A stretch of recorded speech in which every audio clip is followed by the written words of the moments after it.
Good day friends, this is Rahul Munshi और स्वागत है आप सभी का मेरे इस YouTube channel study with Rahul Munshi में। और आज हम लोग अपने इस वीडियो में CIIB का BFM का पार्ट को आगे लेके चलते हैं। आइए देखते हैं कि हमारा आज का इस वीडियो में हमारा टॉपिक क्या है। आज का जो हमारा टॉपिक है वो है foreign remittances under liberalised remittances scheme LRS जिसको बोलते हैं। साथ ही साथ हम लोग ये भी देखेंगे कि उसमें जो भी संशोधन आए थे, जो अमेंडमेंट्स किए गए थे LRS स्कीम में, और जो रेसिडेंट्स होते हैं, इंडियन रेसिडेंट्स होते हैं, उनको भी क्या है ना कि फॉरेक्स में जो ट्रांजैक्शंस होते हैं उसके लिए भी कुछ फैसिलिटीज दी गई है कि आप इतने से ज़्यादा का आप ट्रांजैक्शन नहीं कर सकते हो, या आप इतना से ज़्यादा का आप कहीं पर अगर आप कहीं बाहर विदेश घूमने के लिए जा रहे हो या किसी दूसरे पर्पज से भी जा रहे हो तो आप इतना से ज़्यादा आप कोई फॉरेन करेंसी या कोई अपना INR कोई आप अपने साथ लेके नहीं जा सकते हो। तो इन सभी चीज़ों से रिलेटेड जो भी इंपॉर्टेंट पॉइंट्स है, जो एग्जाम पॉइंट ऑफ व्यू से काफ़ी इंपॉर्टेंट है, उसको हम लोग डिस्कस करेंगे। आइए शुरुआत करते हैं, ठीक है। पहला जो हमारा टॉपिक है वो है लिबरलाइज्ड रेमिटेंसेस स्कीम। मतलब कि रेमिटेंस भेजना है या रेमिटेंस बाहर से आना है तो उसके लिए प्रोसेस को थोड़ा स्मूथ किया गया ताकि किसी भी तरह का कोई रुकावट नहीं रहे। देखिए, स्मूथ या रुकावट इस हद तक किया जाता है कि लोग उसका कोई गलत फायदा नहीं उठा पाए, तो इसी के लिए इसमें लिमिटेशंस भी लगाए जाते हैं। साथ ही साथ कुछ खुलापन भी दिया जाता है कि लोग फ्री होकर के रेमिटेंसेस को बाहर भेज सके या रेमिटेंसेस को बाहर से अपने देश में मंगा सके।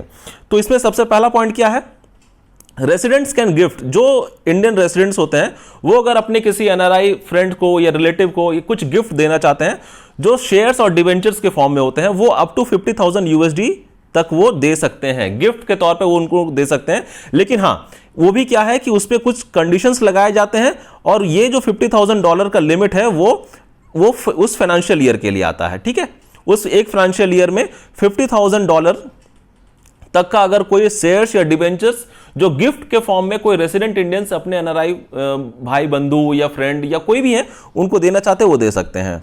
दूसरा पॉइंट क्या है कि गिफ्ट्स टू NRIs। अभी सपोज कीजिए कि NRI को जो गिफ्ट किया जा रहा है, कोई रेसिडेंट इंडियन है जो यहाँ के रहने वाले हैं, वो अपने किसी NRI भाई बंधु को कुछ गिफ्ट देना चाहते हैं और वो रुपी के फॉर्म में है। सपोज कीजिए कि वो रुपी के फॉर्म में है, तो ये जो गिफ्ट होगा वो रुपी के फॉर्म में है, वो डायरेक्टली उनके NRO अकाउंट में ही क्रेडिट होगा, ठीक है। अकाउंट के केस में हमने हमारे पहले की वीडियो में देखा है कि NRI के लिए 3 बेसिकली अकाउंट्स होते हैं, जो NRO, NRE और FCNRB। NRO के केस में हमने देखा था कि जो भी NRI अकाउंट खुलवाना चाहते हैं वो उसमें अकाउंट को खुलवा सकते हैं, और फर्स्ट टाइम उसमें जो बाहर से कभी कोई रेमिटेंस आता है उसी दौरान भी इस अकाउंट को खोला जाता है। और इंडिया में जो भी उनका अर्निंग्स हो रहा है, चाहे किसी म्यूचुअल फंड के थ्रू हो, चाहे LIC के थ्रू हो, या अपना कोई प्रॉपर्टी को बेच रहे हैं, चाहे किसी तरह का रेंट आ रहा है, तो वो सारा का सारा पैसा को अपने NRO अकाउंट में वो जमा करवा सकते हैं। But NRO account are subject to TDS, उसमें 30% के आसपास का आपका उनका प्लस सेस, तो ये एक बड़ा अमाउंट रहता है जो उनके अकाउंट से निकल जाता है। तो इसी के लिए बहुत सारे NRI इसको प्रेफर नहीं करते हैं। वो लोग NRI जिनके केस में क्या है कि भाई जो पैसा केवल उनका बाहर से आना है, इंडिया से कोई पैसा उनको नहीं रहना है, तो वो लोग NRO की जगह NRE अकाउंट खुला लेते हैं, क्योंकि उस केस में फिर उनको कोई TDS नहीं मिलता है। लेकिन लिमिटेशंस ये बढ़ जाता है कि वो उस अकाउंट में वही रेमिटेंसेस आएंगे जो अब्रॉड से आएंगे, इंडिया का कोई पैसा उसमें क्रेडिट नहीं होगा। और तीसरा अकाउंट हमने देखा था FCNRB, ये एक टर्म डिपॉजिट अकाउंट होता है। बाकी जो NRO और जो NRE होता है वो कोई भी अकाउंट हो सकता है, सेविंग अकाउंट हो सकता है, करंट अकाउंट हो सकता है, RD अकाउंट हो सकता है, टर्म डिपॉजिट हो सकता है। लेकिन FCNRB जो है फॉरेन करेंसी, ये केवल और केवल टर्म डिपॉजिट में ही होता है। प्लस क्या है कि NRO और NRE जो अकाउंट है वो रुपी अकाउंट में होता है, और ये जो अकाउंट है जो FCNRB, वो FCNRB आपका फॉरेन करेंसी में होता है। उसमें भी सारे के सारे फॉरेन करेंसी नहीं होते हैं, डॉलर होते हैं, यूरो होते हैं, जापानीज येन होते हैं, कैनेडियन डॉलर होते हैं, ठीक है। ये सभी एक लिमिटेड करेंसी है होते हैं जिनके अंडर में आप FCNRB के अंडर में अकाउंट खुलवा करके फिक्स डिपॉजिट करवा सकते हैं, ठीक है। तो ये पूरे के पूरे जो अकाउंट होते हैं NRO, NRE, FCNRB, या इनके बीच में जो डिफरेंसेस होते हैं, ये हमने हमारे पहले के वीडियो में कवर किए हैं। अगर आप उन पॉइंट्स को फिर से एक बार रिवाइज करना चाहते हो तो प्लीज हमारा उस वीडियो को रेफर कर सकते हो, ठीक है। आइए आगे बढ़ते हैं, देखते हैं कि अगर कोई NRI को गिफ्ट देना चाहता है तो, और वो रुपी के फॉर्म में है, तो वो क्या कर सकता है कि वो उसके NRO अकाउंट में ही उस पैसे को डिपॉजिट करवा सकता है, ठीक है। क्योंकि देखिए, ये जो गिफ्ट दिया जा रहा है रेसिडेंट इंडियन के द्वारा, ये इंडिया से दिया जा रहा है उनको, तो इंडिया से जो भी उनको अर्निंग होता है, जो भी उनको पैसा मिलता है, वो हमने पहले भी देखा कि वो NRO अकाउंट में ही जाता है, ठीक है। Resident Indians are now permitted to make rupee gift. जो रेसिडेंट इंडियंस होते हैं उनको ये परमिशन है कि वो गिफ्ट दे सकते हैं किसी एनआरआई को, जो कि रुपी गिफ्ट, ध्यान दीजिएगा, रुपी गिफ्ट दे सकते हैं एनआरआई को, और वो इक्विवेलेंट होना चाहिए 2.5 लाख या उसी के इक्विवेलेंट में होना चाहिए, उससे ज्यादा नहीं होना चाहिए। ठीक है, क्योंकि देखिए अगर एनआरओ अकाउंट में अगर वो डाल रहे हैं तो जाहिर सी बात है कि वो इंडियन रुपी में चलेगा, क्योंकि ये अपना डोमेस्टिक करेंसी में चलता है एनआरओ और एनआरई, और एफसीएनआरबी फॉरेन करेंसी में आता है। ठीक है, तो ये हमने देखा यहां पर कि कोई भी गिफ्ट एनआरआई को दिया जा सकता है, अगर वो रुपी के फॉर्म में तो उनका एनआरआई अकाउंट में जाएगा। प्लस क्या है कि एक लिमिट फिक्स किया गया है कि $2.5 लाख या उसके इक्विवेलेंट का जो अमाउंट होगा वही उसको गिफ्ट में के तौर पे दिया जा सकता है। सिंपल सा फंडा है। ठीक है, नेक्स्ट पॉइंट देखते हैं। नेक्स्ट पॉइंट क्या है? Loans to NRIs close relative can be given in INR। अभी एनआरआई का कोई क्लोज रिलेटिव है तो उनको अगर लोन दिया जा सकता है तो उनको इंडियन रुपी में उनको लोन दिया जा सकता है। Loans to NRIs close relative can be given to NRI, मतलब कि कोई एनआरआई है वो अपने किसी क्लोज रिलेटिव को एक लोन, छोटा मोटा लोन देना चाह रहे हैं कि ठीक है बॉस, ये मेरे रिलेटिव है, ये मेरे फ्रेंड है, मैं इनको पैसा दे रहा हूं ताकि ये अपना कुछ बिजनेस कर पाए, ये अपना कुछ भी XYZ वो काम कर पाए, तो they are allowed to do so. लेकिन उसमें कंडीशन क्या है कि resident individuals are now permitted to borrow. जैसे मैंने आपको कहा कि जो रेसिडेंट इंडिविजुअल्स होते हैं उनको ये परमिशन दिया गया है कि वो अपने किसी एनआरआई भाई बंधु से बोरो कर सकते हैं, उधार ले सकते हैं with in overall limit of USD, जो एक लिमिट फिक्स किया गया ना, यहां पे भी हमने देखा कि $2.5 लाख USD या उसके इक्विवेलेंट का जो अमाउंट है उसी के अंदर में वो लोग किसी भी इंसान को जो रेसिडेंट इंडियन है उनको लोन दे सकते हैं। ठीक है, loans to NRIs close relative, मतलब जो एनआरआई के क्लोज रिलेटिव है, एनआरआई लोग उनको लोन दे सकते हैं।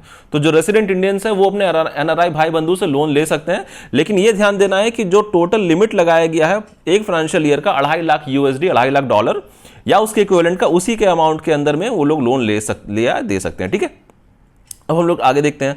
हमारा नेक्स्ट पॉइंट क्या है? नेक्स्ट पॉइंट है residents can repay the loans given to NRI. अभी सपोज कीजिए कि कोई एनआरआई है, उसने लोन लिया है, ठीक है, उसने किसी बैंक से लोन लिया है, तो अभी रेसिडेंट्स के पास में भी ये एक तरह से उनको अधिकार दिया गया है कि अगर रेसिडेंट्स चाहें तो वो एनआरआई का जो लोन है उसके अगेंस्ट में रीपेमेंट कर सकते हैं। मतलब कि resident individuals are now permitted to repay loan availed in INR। अगर वो जो एनआरआई है, नॉन रेसिडेंट इंडियन, उसने कोई लोन ले रखा है और वो इंडियन रुपी में ले रखा उन्होंने, तो ये जो रेसिडेंट इंडियंस हैं इनको ये परमिशन दिया गया है कि ये उस बैंक को उस लोन के अगेंस्ट में रीपेमेंट कर सकते हैं। जिस तरह से आपको यह देखा गया है कि जो रेसिडेंट इंडियंस हैं वो एनआरआई से बोरो कर सकते हैं, उधार ले सकते हैं, लोन ले सकते हैं, उसी तरह से यहां ये दूसरा पॉइंट बताया जा रहा है कि कोई रेसिडेंट इंडियन है वो किसी के लोन को रीपे करना चाहते हैं। वो जो किसी का लोन है, किसका लोन है? वो लोन कोई एनआरआई का है, उसके किसी भाई बंधु रिलेटिव का है, वो लोन ले रखा था, इंडियन रुपी में है, तो कोई रेसिडेंट इंडियन उनको उस लोन के अगेंस्ट में जो भी रिपेमेंट होगा उसको रिपेमेंट कर सकते हैं। पहले क्या था, ये जो लोन के अगेंस्ट में रिपेमेंट था जो रेसिडेंट इंडियन कर सकते थे किसी एनआरआई के लोन के लिए, वो केवल और केवल हाउसिंग लोन के ऊपर में ही दिया गया था। लेकिन अभी क्या है कि इसको सारे टाइप के लोन के लिए इसको खोल दिया गया। ठीक है, नेक्स्ट क्या है? Residents can bear medical expenses of INRs, मतलब एनआरआईज, मतलब कि कभी कोई अगर एनआरआईज आए हुए हैं अपने कंट्री में, कोई ट्रीटमेंट उनका होना है, कोई मेडिकल ट्रीटमेंट उनको दिया जा रहा है, तो जो भी उसका खर्च होगा वो यहां पर जो रेसिडेंट इंडियन रहते हैं वो उसके अगेंस्ट में उस एक्सपेंसेस को दे सकते हैं उस एनआरआई को। ठीक है, तो ये देखिए ये सभी चीज हम लोग वो देख रहे हैं ना कि जो फैसिलिटीज दी गई है एनआरआई से रिलेटेड, मतलब या तो वो हमारे कंट्री में आए हैं या तो फिर हमारे कंट्री का कोई रेसिडेंट इंडिविजुअल है जो उनसे लोन लिया हुआ है, तो इस किस तरह का फैसिलिटीज दिया गया है ये हम लोग उस पर डिस्कस कर रहे हैं। नेक्स्ट हमारा क्या पॉइंट है? नेक्स्ट हमारा पॉइंट है resident individuals are now permitted to remit freely. जो रेसिडेंट इंडिविजुअल्स हैं उनको परमिशन दिया गया है कि वो इजिली फ्रीली रिमिट कर सकते हैं, मतलब पैसा भेज सकते हैं।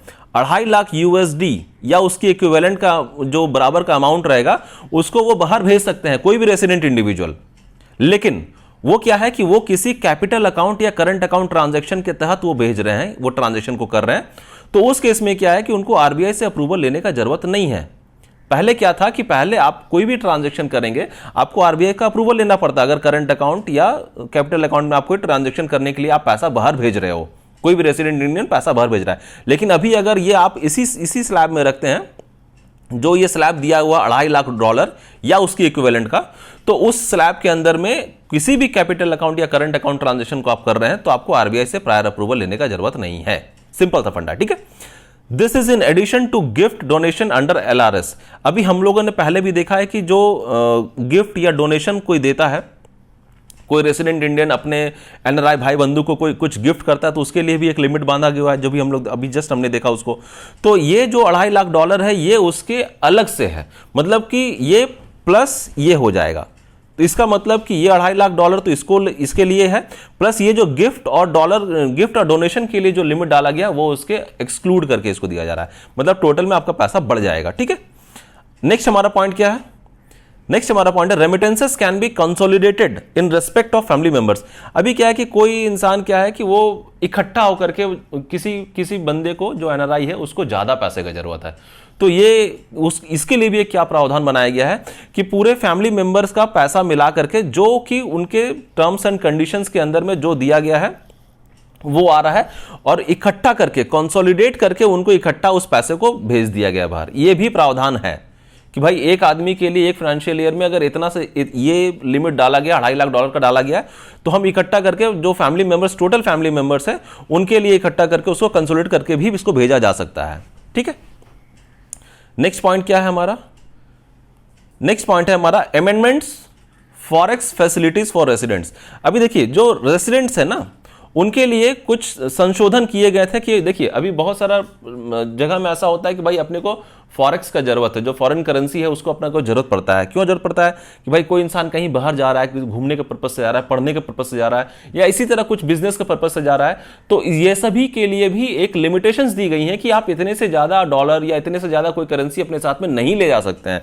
तो अभी हम लोग इसके बारे में समझेंगे कि ये क्या पॉइंट्स हैं, ये इंपॉर्टेंट पॉइंट है, ठीक है। Individuals can avail forex facility for the following purpose.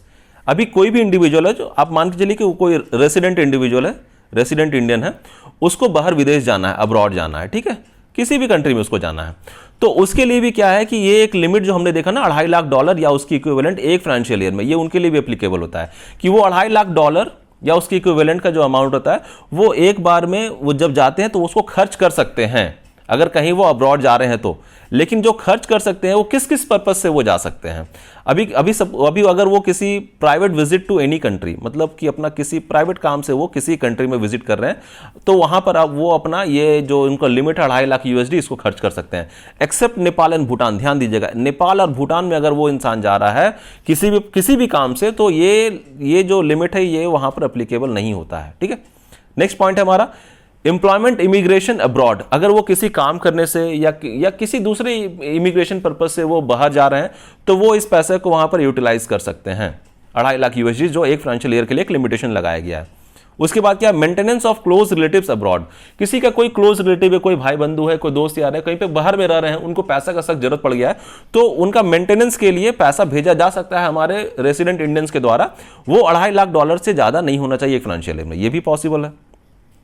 Travel for business promotion, अगर कोई इंसान अपना बिजनेस को प्रमोट करने के लिए बाहर विदेश कंट्री जा रहा है ताकि वहां पर उसको कुछ खर्चा होना है, रहने का, ठहरने का, खाने का, पीने का, तो इन सभी चीजों के लिए प्लस वहां पर जो उनको खर्च करना, ये $2.5 लाख उसमें भी वो यूटिलाइज कर सकते हैं।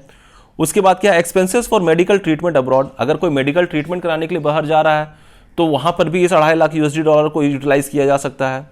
स्टडिंग अब्रॉड, अगर कोई पढ़ने के लिए जा रहा है या किसी को कोई गिफ्ट या डोनेशन दिया जा रहा है, तो ये सभी पर्पस के लिए ये जो लिमिट बनाया गया $2.5 लाख पर फाइनेंशियल ईयर, इसको यूटिलाइज किया जा सकता है, ठीक है।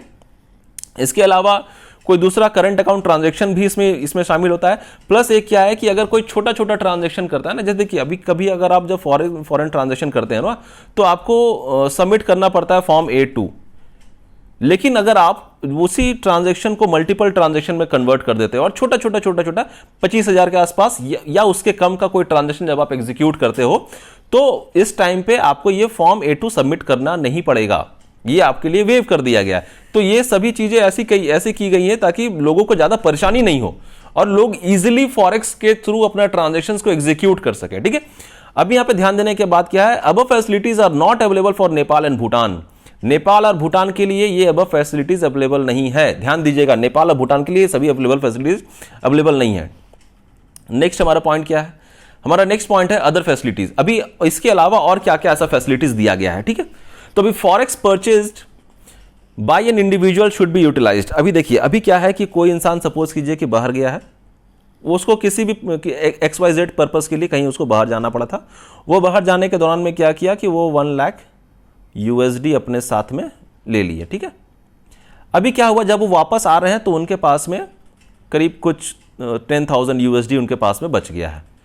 तो ये रूल्स एंड रेगुलेशंस के हिसाब से क्या करना है कि ये जो भी आपका जो 10,000 USD जो आपके पास में बचा हुआ है, forex purchase by an individual should B, पहला तो क्या है कि जो भी आप परचेज कर रहे हो फॉरेक्स, उसको आपको 180 दिन के अंदर में यूटिलाइज कर लेना है।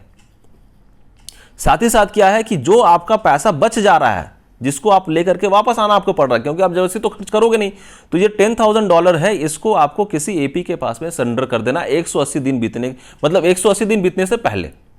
मतलब आप समझ रहे हो कि आप जो भी फॉरेक्स परचेस कर रहे हो 180 दिन के अंदर में सभी को यूटिलाइज कर देना है आपको। अगर आप उसको यूटिलाइज नहीं कर पा रहे हो तो क्या करना है कि आपको उसको किसी ऑथराइज पर्सन को सरेंडर कर देना है, आप उसको अपने पास में नहीं रख सकते हो, ठीक है। नेक्स्ट क्या है कि अभी अगर कोई इंसान बाहर जाना चाह रहा है तो जाहिर सी बात है वो अपने साथ कुछ कैश भी रखना चाहेगा। अभी कैश अगर वो बाहर जा रहा है तो उसको USD का फॉर्म में रखना पड़ेगा। तो इसके लिए भी क्या प्रावधान है कि कोई करेंसी नोट या कॉइन्स 3,000 USD तक या उसकी इक्विवेलेंट का वो अमाउंट अपने साथ में रख सकता है। बाकी जो लिमिट दिया गया है, बाकी लिमिट का जितना भी पैसा बचा हुआ है वो या तो उसको ट्रैवलर्स चेक के थ्रू या तो उसको डेबिट या फॉरेक्स कार्ड के थ्रू ही वो पैसा मिल सकता है, उसको यूटिलाइज कर सकता है। तो 3,000 रुपया तक उसको करेंसी या नोट उसको मिल सकता है। उसके बाद का जो रहेगा वो या तो ट्रैवलर्स चेक या तो डेबिट या तो फॉरेक्स कार्ड के थ्रू उसको मिलेगा। लेकिन हाँ, एक बात ध्यान देना है कि इराक और लीबिया, ये 2 कंट्री में ऐसा है कि अगर कोई लोग वहां पे जा रहे हैं तो उनके केस में ये जो 3,000 जो USD है उसके जगह में ये 5,000 USD हो जाता है। 2,000 USD उनको ज्यादा मिलता है करेंसी या कॉइन के फॉर्म में यूटिलाइज करने, वहां खर्च करने के लिए, ठीक है। नेक्स्ट हमारा पॉइंट क्या है, इंडियन रेसिडेंट्स कैन कैरी ₹25,000। अभी कोई इंडियन रेसिडेंट है, ठीक है, कोई इंडियन रेसिडेंट है, वो अब्रॉड जा रहे हैं तो वो अपने साथ में 25,000 रुपया तक ले जा सकते हैं, रुपया के फॉर्म में, ध्यान दीजिएगा, 25,000 रुपये तक वो अपने साथ में ले जा सकते हैं। और कभी अगर वो वापस आ रहे हैं तो वापस भी आने के टाइम पे उनके पास में 25,000 रुपया से ज्यादा नहीं होना चाहिए। ध्यान दीजिएगा, 25,000 रुपये के फॉर्म में वो अपने साथ ले जा सकते हैं। जब वापस आ रहे हैं तो 25,000 से ज्यादा उनके पास में नहीं होना चाहिए, ठीक है। ये यही है, Indian residents can carry 25,000 to any country except Nepal and Bhutan. ध्यान देना, यहां पर भी अपने हम लोग पहले के भी वीडियो में, पहले के पार्ट में भी देखे हैं कि नेपाल और भूटान में ये एप्लीकेबल नहीं होता, यहां पर भी ये एप्लीकेबल नहीं होता है। और इनकमिंग के टाइम में भी उनके पास में $25,000 से ज्यादा नहीं, 25,000 रुपये से ज्यादा नहीं होना चाहिए, ठीक है। और कोई भी NRI है, वो देश से बाहर जा रहे हैं, इंडिया से बाहर जा रहे हैं, वो अपने साथ में इंडियन करेंसी नहीं ले जा सकते हैं। The NRIs are not suppose to carry any INR with them while going abroad, ठीक है। नेक्स्ट हमारा पॉइंट क्या है, अनस्पेंट फॉरेन एक्सचेंज। यही जो मैंने आपको बताया कि भाई आप गए हुए हैं कहीं बाहर, आप कहीं भी बाहर घूमने के लिए गए हैं, अपने साथ में कुछ USD ले गए हुए हैं, जब आप वापस आए हैं तो आपके पास में भी कुछ USD पड़ा हुआ है। तो उस केस में क्या है कि unspent foreign currency up to USD 2,000, अगर ये जो USD का वैल्यू जो आप वापस आने के टाइम में आपके पास में अगर ये 2,000 USD तक है तो कोई दिक्कत की बात नहीं है। वो या तो करेंसी नोट्स में हो सकता है या तो ट्रैवलर्स चेक में हो सकता है, can be retained by the resident individual. लेकिन उससे ज्यादा जो अमाउंट रहेगा, amount in excess of this has to be surrendered to AP, authorise person को आपको सरेंडर करना पड़ेगा within 180 days from the acquiring foreign currency. जिस दिन आपने उस फॉरेन करेंसी को एक्वायर किया था उसका 180 दिन के अंदर में आपको किसी AP को, ऑथराइज पर्सन को, वो जो 2,000 USD से ज्यादा का अमाउंट हो उसको आपको सरेंडर करना पड़ेगा। आप चाहो तो पूरा का पूरा करवा सकते हो, लेकिन आपको चाहिए कि नहीं पूरा नहीं, मैं थोड़ा सा अपने पास रखना चाह रहा हूं कि भी ठीक है, फिर नेक्स्ट टाइम को भी जाना होगा तो उस केस में आप 2,000 USD से ज्यादा अपने पास नहीं रख सकते हो, ठीक है। नेक्स्ट पॉइंट क्या है, नेक्स्ट पॉइंट है हमारा अदर फैसिलिटीज। अभी क्या है कि अगर आप कभी कोई बाहर आप गए हुए हो घूमने फिरने के लिए या किसी दूसरे पर्पज से, आप जब वापस आते हो तो एयरपोर्ट पर आपको एक फॉर्म फिल करवाया जाता है जिसको बोला जाता है करेंसी डिक्लेरेशन फॉर्म। ये करेंसी डिक्लेरेशन फॉर्म में आपको वो फॉरेन करेंसी से रिलेटेड जो भी आप कैरी कर रहे हो उसके बारे में यहाँ पर आपको डिक्लेरेशन देना पड़ता है। ये जस्ट मैंने आपकी इन्फॉर्मेशन के लिए बताया कि एयरपोर्ट में ड्यूरिंग अराइवल आपको ये करेंसी डिक्लेरेशन फॉर्म फिल करना पड़ता है। उसके बाद क्या, an individual can borrow a sum of up to ₹25,000 2,50,000 rupees और its equivalent from close relative residing outside India. अगर किसी इंडिविजुअल को पैसे का जरूरत है तो वो अपने किसी रिलेटिव से वो उधार ले सकता है जो कि इंडिया के बाहर में कहीं पर रह रहा है। कोई रेसिडेंट इंडियन है, उसको पैसा का जरूरत है, वो अपने किसी क्लोज रिलेटिव से, जो उसका क्लोज रिलेटिव इंडिया के बाहर में रह रहा है, उससे उधार ले सकता है। वो उसका लिमिट कितना है, वो 2.5 लाख रुपया तक ले सकता है, क्योंकि इसको रुपये में चाहिए, तो इसी के लिए इसको 2.5 लाख रुपए तक का लिमिट दिया गया है। ठीक है, 2.5 लाख रुपए तक का वो लोन एक तरह से एक बोरो उधार ले सकता है अपने किसी एनआरआई भाई बंधु दोस्त से, विद अ कंडीशन कि उसका कंडीशन क्या है कि ये पैसा जो वो ले रहा है ये उसको नेक्स्ट 1 साल के अंदर में उसको पूरा चुकता कर देगा। Maturity should be with in minimum 1 year. ठीक है, that loan maturity should be for minimum 1 year.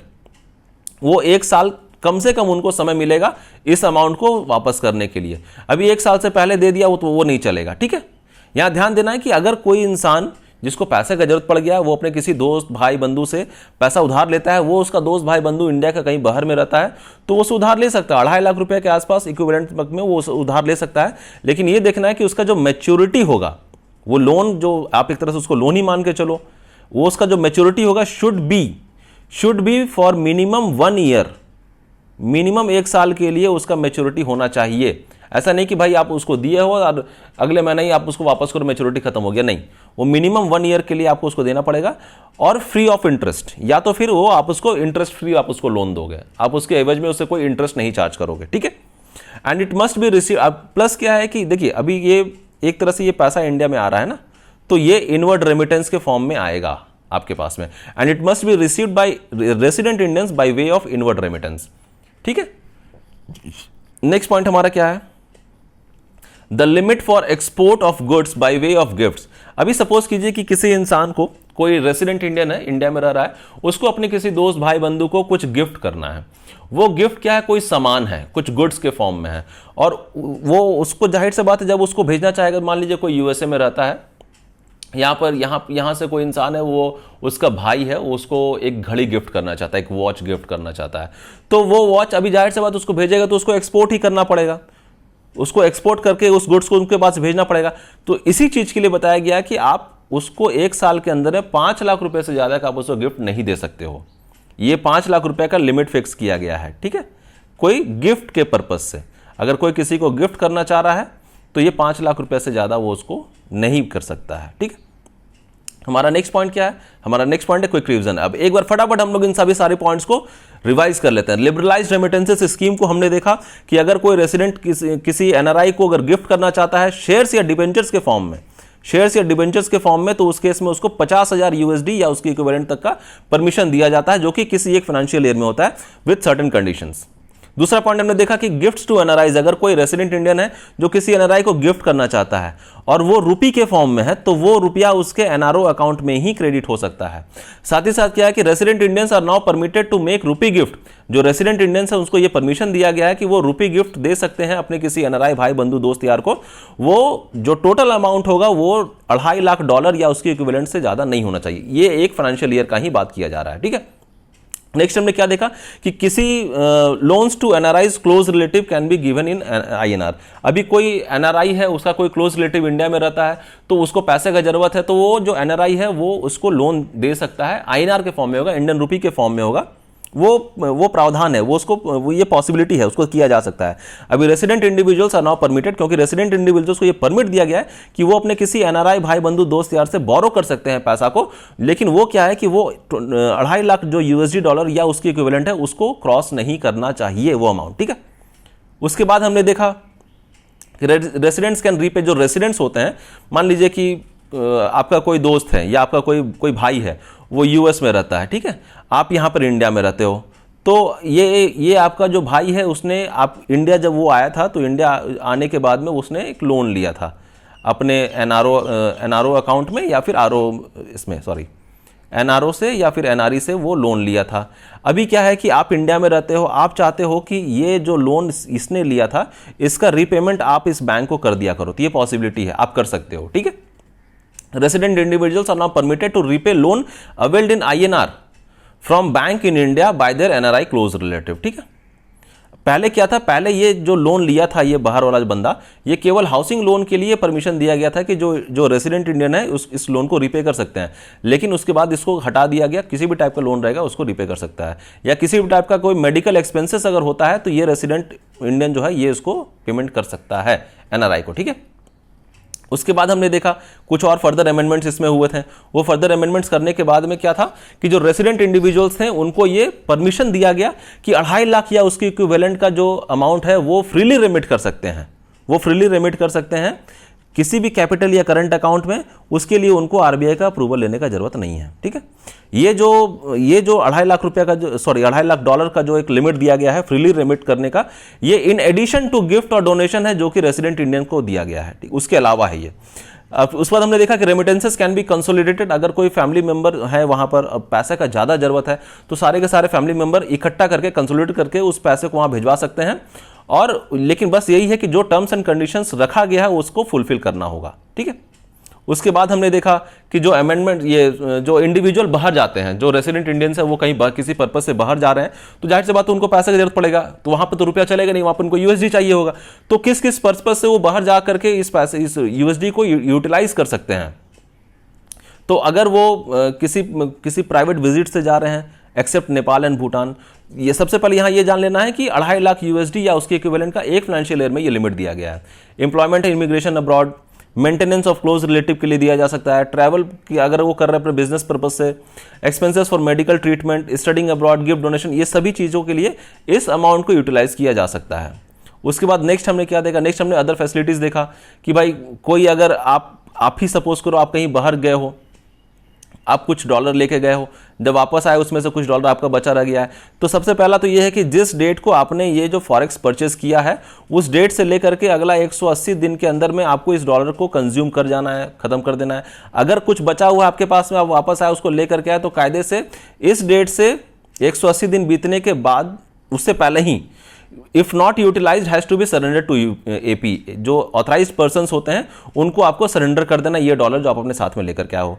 उसके बाद क्या है कि अभी आप जा रहे हो बाहर तो आपको अपने पॉकेट में भी कुछ पैसा रखने के लिए चाहिए, इंस्टेंट कुछ रिक्वायरमेंट आ सकता है, तो उस केस में 3000 डॉलर का एक प्रावधान रखा गया जो कि आपको करेंसी नोट्स या कॉइन्स के फॉर्म में मिलेंगे, और बाकी जो रहेंगे वो आपको ट्रैवलर्स चेक के फॉर्म में दिए जाएंगे। ट्रैवलर्स चेक रहेंगे, डेबिट और फॉरेक्स कार्ड रहेंगे। और लेकिन जब आप इराक और लीबिया जाते हो तो ये जो 3000 यूएसडी का लिमिट है ये बढ़ के 5000 यूएसडी हो जाता है, ठीक है। उसके बाद हमने देखा कि इंडियन रेसिडेंट्स कैन कैरी, जो इंडियन रेसिडेंट्स कहीं अगर बाहर जा रहे हैं तो अपने साथ में 25,000 रुपया, ध्यान दीजिएगा रुपये के फॉर्म में 25,000 वो अपने साथ में ले जा सकते हैं। वापस आने के टाइम में भी यही सेम है कि वो 25,000 तक ही वापस वो ला सकते हैं, ज़्यादा नहीं वो नहीं ला सकते हैं। अभी जो अनस्पेंड फॉरेन एक्सचेंज, जो आपके पास में पैसा बच गया, आप बाहर गए कुछ डॉलर लेकर वापस आप आए फिर कुछ डॉलर लेकर के, तो इस डॉलर में से 2000 यूएसडी जो आपके पास में अगर ये इतना अमाउंट आपका बचा हुआ है तो कोई दिक्कत नहीं। इससे ज़्यादा जो आपका अमाउंट बचा हुआ है कायदे से उसको आपको इस डेट के अंदर में, जिस डेट में आपने उसको परचेस किया था उसके 180 दिन के अंदर में आपको उसको किसी एपी को सरेंडर कर देना है, ऑथराइज्ड पर्सन को। 2000 यूएसडी याद रखिएगा। उसके बाद क्या है, उसके बाद हमने देखा कि ये करेंसी डिक्लेरेशन फॉर्म फिल कराया जाता है एयरपोर्ट्स पे। फिर हमने देखा कि ये 2.5 लाख रुपए अगर कोई रेसिडेंट इंडियन है उसको पैसे का जरूरत है तो वो अपने किसी एनआरआई दोस्त या भाई बंधु से 2.5 लाख रुपए तक के आसपास का वो एक तरह से उससे लोन ले सकता है।